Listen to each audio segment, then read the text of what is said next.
Hi guys, मैं आशीष। आज आपको बताऊंगा कैसे आप एक्सेल में रैप टैग, मर्ज और सेंटर का यूज़ कर सकते हैं। ये काफ़ी काम की चीज़ है एक्सेल में जो मोस्टली यूज़ होती है। अगर आप चाहते हैं कि आप इसे अच्छे से समझ सकें तो आपको वीडियो शुरू से आखिरी तक पूरा देखना होगा, क्योंकि मैं इसमें बारीकी से आपको इसके यूज़ करना बताऊँगा।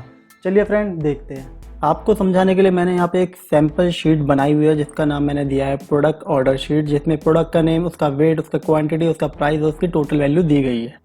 तो आप यहाँ पे देख पा रहे होंगे कि सैम्पल सी शीट बनाई गई है जिससे आप आसानी से समझ पाएंगे कि हम यहाँ पे कैसे रैप टैग्स और मर्ज एंड सेंटर का यूज़ कर पाएंगे। जैसे कि आप देख रहे होंगे यहाँ पे जो कॉलम है मेरे, जैसे product weight in gram, product quantity in pieces, इनका जो कॉलम में जो हेडिंग दी है वो काफ़ी बड़ी है और जो उसकी वैल्यू है काफ़ी कम है।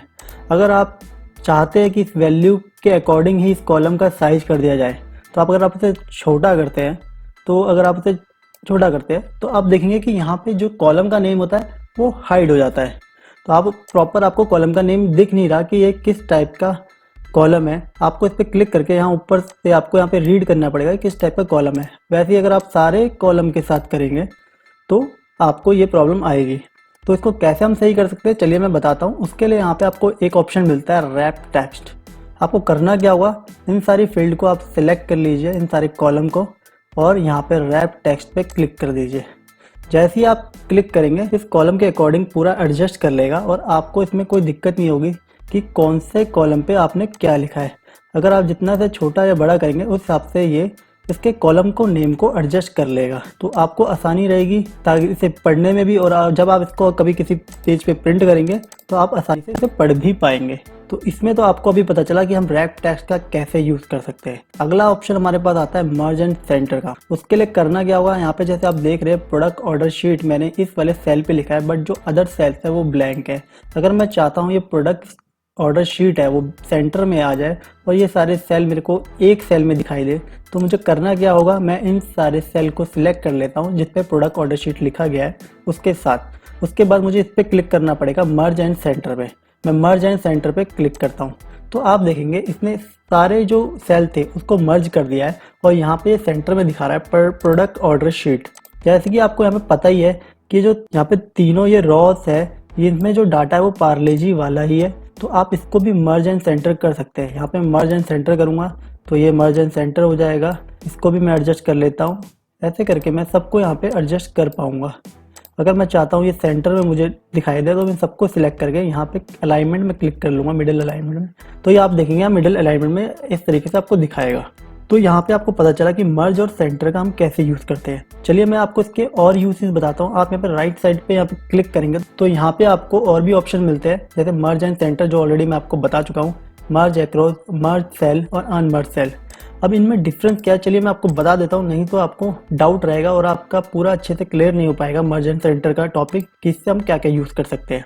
ये समझाने के लिए मैंने आपको सेकंड शीट पे आपके लिए कुछ एग्जांपल बनाए हुए हैं। तो आप देखेंगे जो मर्ज एंड सेंटर है, मर्ज एंड सेंटर करता क्या है। जो मर्ज एंड सेंटर होता है, जो मल्टीपल कॉलम और मल्टीपल रोस होती है उनको एक सेल में कन्वर्ट कर लेता है।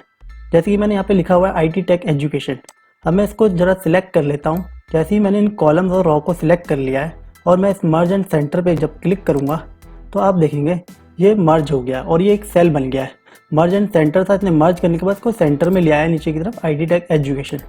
उसके बाद आता है मर्ज एक्रॉस की बात। मर्ज एक्रॉस क्या करता है, मर्ज एक्रॉस में ये होता है कि जब मैंने एक सेल पे जो भी नाम लिखा होता है तो उसमें मेरे को मल्टीपल कॉलम को मर्ज करना है। इसमें रॉ मर्ज नहीं होती, इसमें कॉलम के साथ मर्ज होता है। तो इसमें करना क्या होता है, मैं इनको सिलेक्ट करूँगा। मैंने ये पहला कॉलम को सिलेक्ट कर लिया जिसमें ये IT टेक एजुकेशन लिखा गया है। मैं दूसरे कॉलम को सिलेक्ट करता हूँ, तीसरे को। उसके बाद मैं जाता यहाँ पे हूँ और मर्ज एक्रॉस में क्लिक करता हूँ।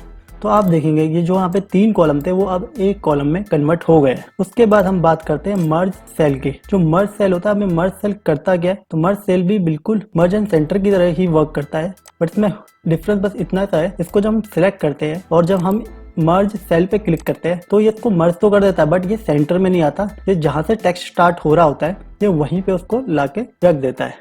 तो यही था इनमें डिफरेंस। तो इसमें एक लास्ट आता है अनमर्ज सेल का। इसका तो नाम से आप समझ ही रहे होंगे अनमर्ज सेल का मतलब क्या है। तो मैं अनमर्ज सेल की बात करूं तो इस पर मैं जैसे जो मैंने मर्ज कर दिया था डाटा, मैं इस पे जाता हूं और अनमर्ज पे जब क्लिक करूंगा तो ये अनमर्ज भी हो जाएगा।